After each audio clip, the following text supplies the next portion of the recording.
So okay mga paps, ngayong araw pala mag-tune up ako ng 4BE1. So itong method na to halos parehas lang to sa 4BC2 na Isuzu. Okay, so yan siya. Ngayon sa pag-tune up, kailangan yung tandaan yung mga basics. So importante dyan, kailangan yung malaman yung cylinder number ng mga to. So ito yung cylinder number 1, cylinder number 2, cylinder number 3, cylinder number 4. Tatandaan nyo rin yung yung firing order ng ng atong makina. So ito, ang firing order nito ay 1, 3, 4, ito 2. So yun yung firing order. Ang susunod nyo dapat tandaan yung running mate ng bawat cylinder. So ito yung 1, ang running mate niyan ay yung 4. Okay? Tapos ang running mate naman ng 2 ay 3. So sa pag-ano nito, pag-check up or pag-tune up ng valve clearance, ang gagawin yung diskarte ganito. Kapag ang isa-set nyo, ang i-adjust nyo, ang check nyo yung valve clearance ay 1, kailangan nyo munang iset yung cylinder number 4. So ayun. Ang gagawin nyo, kapag isa-set yon, titingnan nyo yung galaw ng exhaust saka intake. O nga pala, tatandaan nyo ito yung intake, ito yung intake, ito yung exhaust, intake, exhaust, intake, exhaust, intake, exhaust. So ganun yung dyan, yung positioning yan.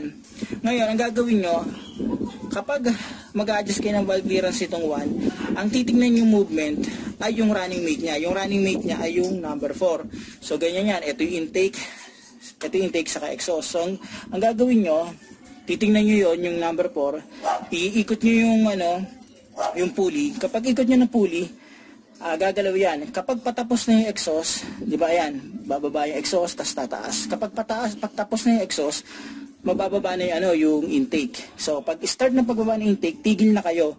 Ibig sabihin nun, nakaset na yung natin, cylinder number 4, at nasa compression stroke na yung cylinder number 1, pwede na natin i-adjust at i-check yung valve clearance ito. Okay? So papakita ko sa inyo mamaya mga paps. So ito, ikutin muna namin yung pulley, medyo mahirap ikutin eh. So kapag ito yung i-check ko, ito yung valve clearance ko, yun muna i-check natin yung number 4, yung running mate.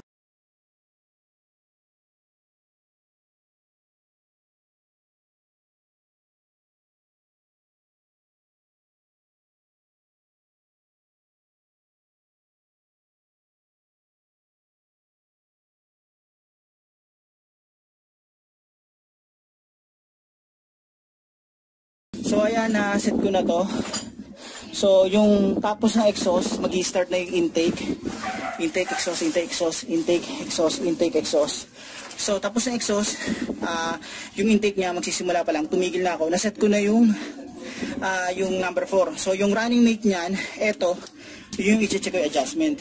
So eto, standard ng 4BC2, 4BA1, 0.016, 0.40 mm. So check natin. So ito siya. Medyo maluwag lang ng konti. Ito, maluwag. Maluwag ng konti. Dapat yung may konting tigil. So adjust ko lang ng konti yan. So ito. So luluwagan natin to. Meron dito. Luluwagan lang.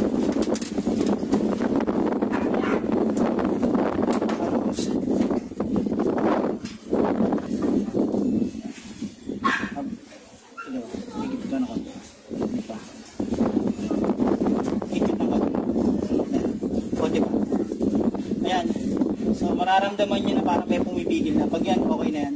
Baka mo lang higit lang. So okay na to. Ito namang susunod ng kabila. So ito yung kapares yan. So intake, exhaust natin. Maluwag. So ito natin. Sige. Lugan ko lang ha. Ayan. Kita mo na konti. Sobra. Bawas ang konti na. Hawakan mo lang.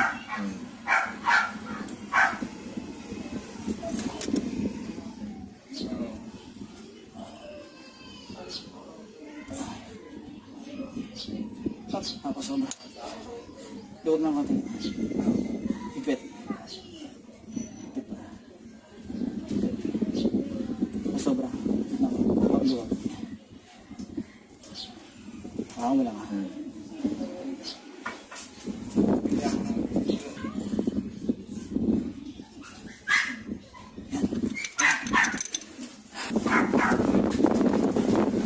So naset ko na yung ano, yung uno. Susunod natin yung ano, yung tres. So ito i-adjust ko. Pero yung running mate niya ang titignan ko.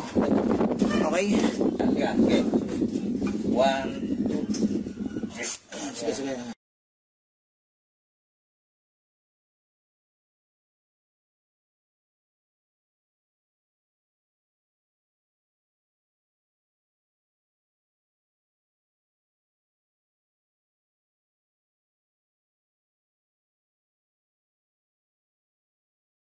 One, yo! Okay na. Ano na? Okay na. Hirap na? So, naset ko na yung 2. Ngayon, i-adjust ko na yung ano, yung 3.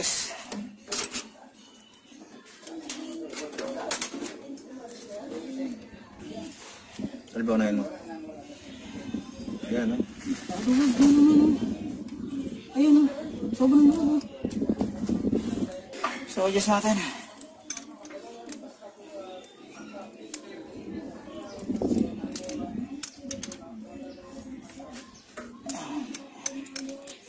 Sige, hahipitan na lang.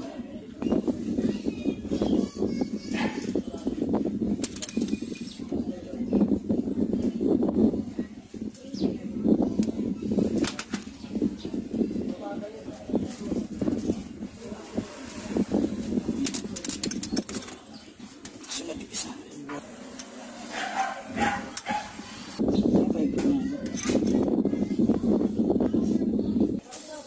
Hindi, higpit ng konti. Yan. Higpit. Yan, higpit. Hop, sobra. Konti lang. Konting luwag lang. Yan.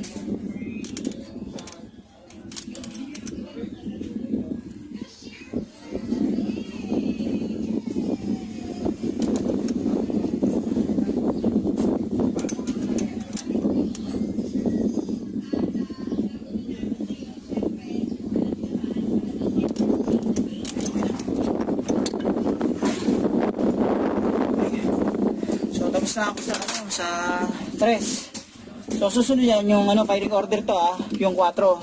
So, yung 4, i-adjust ko yan. Pero ang i-monitor ko yung galaw ng valve, itong 1 kasi ang running mate niya yung 1. Okay? So, ikutin ko ngayon yung pulley. Ang susunod kong i-adjust yung ano, 4. Ang gagawin ko, isiset ko muna yung 1.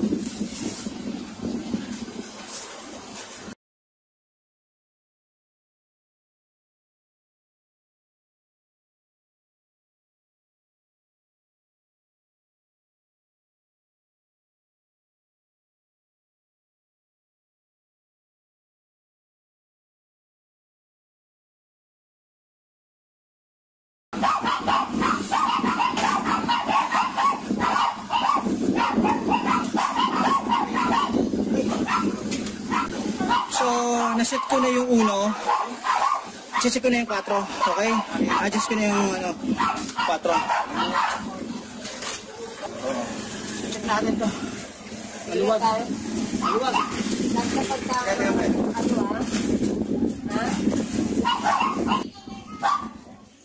Yan, yan.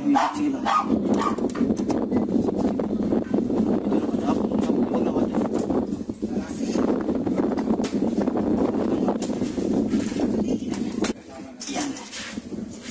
Ginawa ko isa. Ayan. Sige ba? Ikaw na? Ito mo.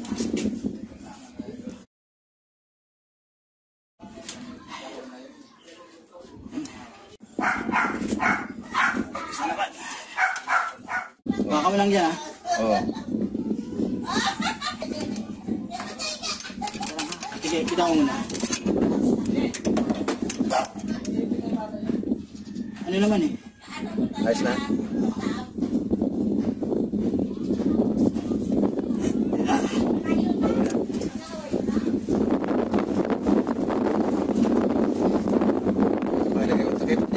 Di pa. Wala pa So ito, dos, ang titignan ko ay 3. So tignan nyo yung take exhaust. Pagtaas ng exhaust, mag-intake na siya, tigil na. Okay, so tignan nyo yung galaw ng ano, 3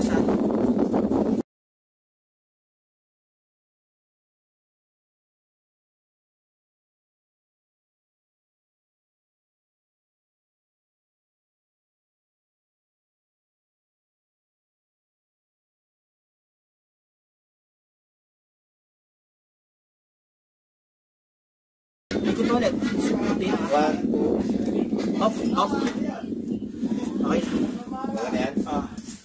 Naset ko na itong 3. Ang check kong clearance yung 2. Kasi yun yung running mate niya.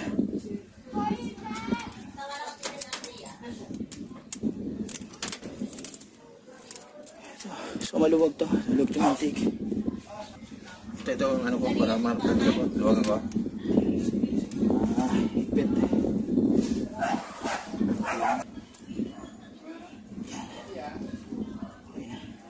Ayan.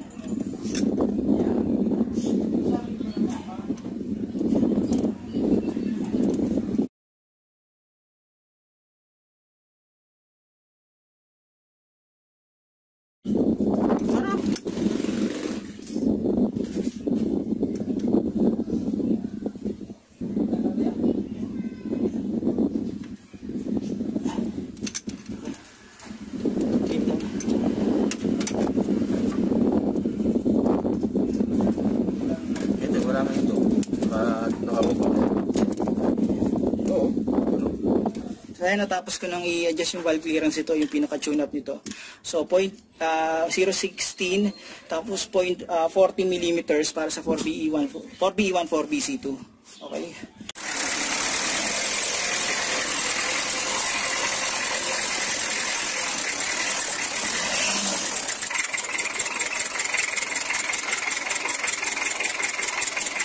So ito yung yung problema nito. Ito wala masyadong langis. Nag-adjust ako ng valve clearance ito pero kasi ito pinaltan to ng isang pirasong rocker arm. Yun yung may problema pero mas mainam talaga buong set papaltan yan. Yung pinaka-shop niya kasama yung rocker arm. Kumbaga buong assembly yan para sigurado kasi napansin namin yun doon wala ring langis tas may langis-ngis. Malakas ang langis-ngis dito sa part na to. So yun lang.